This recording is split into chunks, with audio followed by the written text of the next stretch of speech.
Okay, welcome to my second presentation of amines. So last class we discussed about the introduction, classification, structure of the amines, and we have discussed the different orientation of the amines. This class we are going to study the physical properties of amines.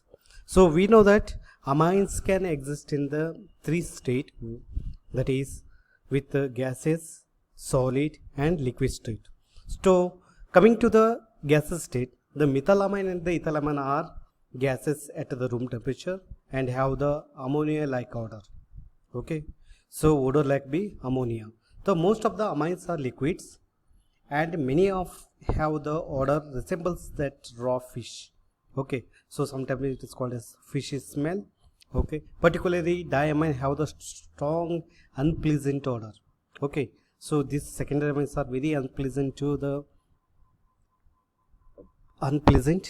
Okay, so most of the quaternary amines, so they are salt. Quaternary amines are the salt and they exist in the pure crystalline or the solid form.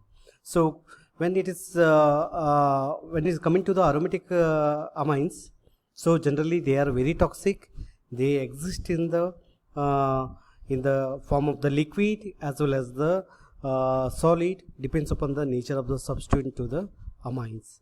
So many amines are readily absorbed through the skin and they affect both the blood vessels as well as the nervous system. So these are some of the physical properties of the amines generally we can look into.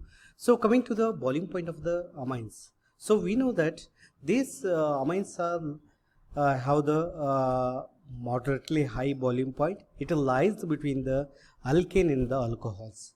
So when compared to the alkane, the amines are higher boiling point than the alkane, because in alkane there is no possibility of forming the hydrogen bond, intramolecular hydrogen bond between them. So where in the case of the amines, there is a possibility of the hydrogen bonding between the nitrogen and the another molecule of the hydrogen. So due to the greater the extent of the hydrogen bonding, higher is the boiling point of the compound. So these amines are easily undergo hydrogen bonding. The hydrogen bonding means it is the bond formed between the high electronegativity to the less electronegativity atom. So nitrogen is the more electronegative atom, hydrogen is a very less electronegative atom. There is a strong hydrogen bond between the nitrogen and the hydrogen. Where when it is compared to the alcohols, alcohol is the more higher boiling point than the amines. So when you compare the alcohol and amines, so nitrogen is a very less electronegative than the oxygen. So extent of the hydrogen bonding will be very less in the case of the amine, where in the case of the alcohol, the extent of hydrogen bonding is very high. Due to that, the amines are less boiling point than the alcohol. So in amines and the alcohols, there is the intramolecular hydrogen bondings are possible. Due to that, the boiling point will be varies. The boiling point is mainly depends upon the extent of the hydrogen bonding. So more the extent of the hydrogen bonding, the higher is the boiling point of the liquid. Coming to the method of preparation of amines, that is primary aliphatic amines. So we have taken the preparation of the methylamine here. So this methylamine can be prepared by Hofmann method by heating the alkyl halide with the alcoholic ammonia. So when the alkyl halide is treated in presence of the alcoholic ammonia, the reaction was carried out at the sealed test tube at the higher temperature. It produced the methylamine and the hydrogen halides. So I have taken one example, that is methyl iodide and the alcoholic ammonia. It forms the methylamine plus hydrogen iodide. So again it will be react with the another molecule of the alcoholic ammonia. It forms the secondary amine and the tertiary amine as well as the quaternary amine. So in order to get the high yield of the methylamine, you need to add the excess amount of the alcoholic ammonium. Then only you will get the methylamine. So along with the methylamine, you will get the trace amount of the secondary amine, tertiary amine as well as the quaternary amines. So this is the one of the process where you can synthesize the primary amines, that is methylamine, by Hofmann method. Coming to the second method, that is the aminolysis of the alcohol. The aminolysis is the process where in which ammonia group is added in the molecules. So when the alcohol is treated with the alcoholic ammonia, okay, it forms the primary, secondary, tertiary amines, okay, and so here I have taken the methyl alcohol. When treated with the alcoholic ammonia, it forms the corresponding methylamine and the water molecules. Okay, again another set of the methylamine react with the alcohol, again from the secondary amine and followed by the tertiary amine. So here one important point is that in order to prepare the methylamine generally obtained as the major product by using the excess of the ammonia. So in order to get to the higher yield of methylamine, you have to use the excess amount of the alcoholic ammonia. So this method where you can synthesize the methylamine. Now one of the another name reaction and very important for the examination point of view, and any competitive exam they may ask this named reaction, that is Graberly thialamide synthesis. This Graberly thialamide synthesis where you can synthesize the primary amines by simple phthalic acid. When phthalic acid is heated, it gives the phthalic anhydride. So phthalic anhydride, when it is treated with ammonia, it gets the phthalic amide. When phthalic amide react with the in presence of base and the alkyl halide, okay, and the water, you will get a corresponding primary amine and the potassium salt of the phthalic acid. This reaction is called as Graberly thialamide synthesis. So Graberly thialamide synthesis is mainly conversion of the thialamide into corresponding alkyl amine. So this the Graberly thialamide reaction is only applicable to the aliphatic amine, okay, not a aromatic amine, okay, because so SN2 reaction is not possible in the case of the aromatic. So aromatic halides are very strongly bonded, okay, it is not easily undergo the reaction. So it is only applicable to the alkyl halide, not the aryl halides. Okay, so this is the reaction. This is a very important. So I will repeat once again. The Graberly thialamide method is to prepare the thialamide. How the thialamide prepared? Starting with the phthalic acid. Phthalic acid heated to give the thialamide on the dehydration of the water. Okay, phthalic anhydride will react with the corresponding ammonia. You will get the thialamide. Thialamide is reacted in presence of base. What happens? This thialamide is very less reactive. You have to make they are more reactive by base, adding the base. This base will abstract the proton, okay, from the nucleophile. This nucleophile undergo reaction with the alkyl halide, give rise to corresponding your primary amine or alkyl amine, and the corresponding potassium salt of phthalic acid will be generated. So this potassium salt of phthalic acid can be recovered, so you can convert into phthalic acid. Okay, the reaction mechanism will be follows like this. So when the base, you can use base KOH or NaOH, whatever it may be, whatever.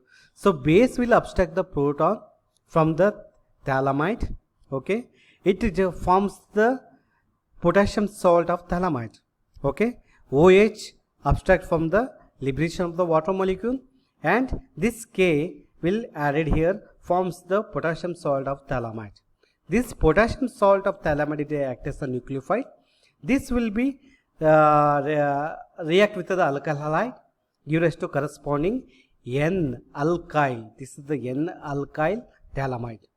Once it forms the N-alkyl thialamide, undergo base hydrolysis, give rise to corresponding your ring opening reaction, and followed by elimination of the potassium salt of phthalic acid and generation of the alkyl amine.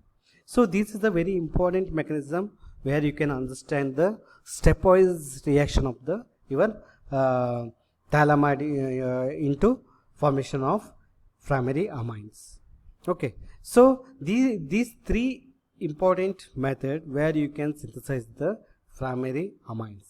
Okay, so this is a very important for the examination point of view. They may ask, write the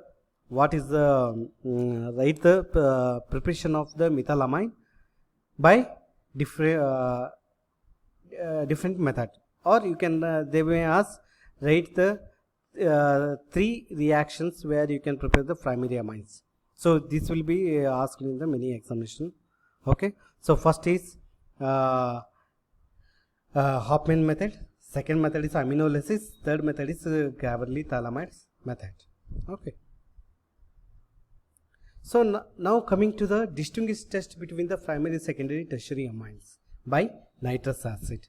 So it is a practical test where you can easily determine whether the given substance is primary amine or secondary amine or tertiary amines. So when the nitrous acid, what is the nitrous acid? Nitrous acid will be generated in situ. It cannot be available directly. You have to generate during the course of the reaction. So when the sodium nitrate treated with the concentrated sulfuric acid, okay, and you will get the nitrous acid, that is HNO2, the formation of the nitrous acid. It can be generated during the course of the reaction. So in order to prepare the nitrous acid, you have to maintain the lower temperature. That is very, very important. Okay, otherwise generation of the nitrogen will not be take place. In order to get the nitrous acid, you have to maintain the 0 to 5 degree. That is very, very important. So when the nitrous acid treated with the primary amine, it forms the corresponding salt.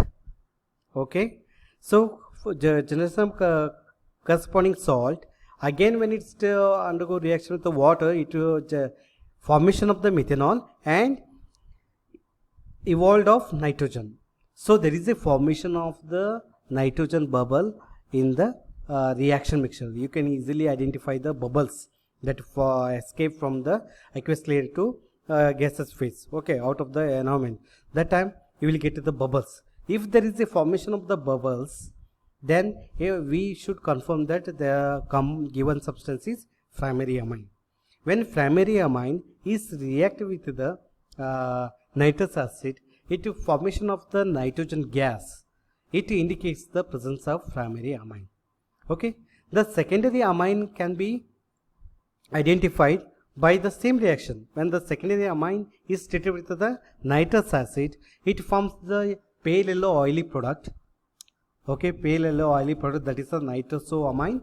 So then the compound is secondary amines. Here I have taken one example, that is the dimethylamine.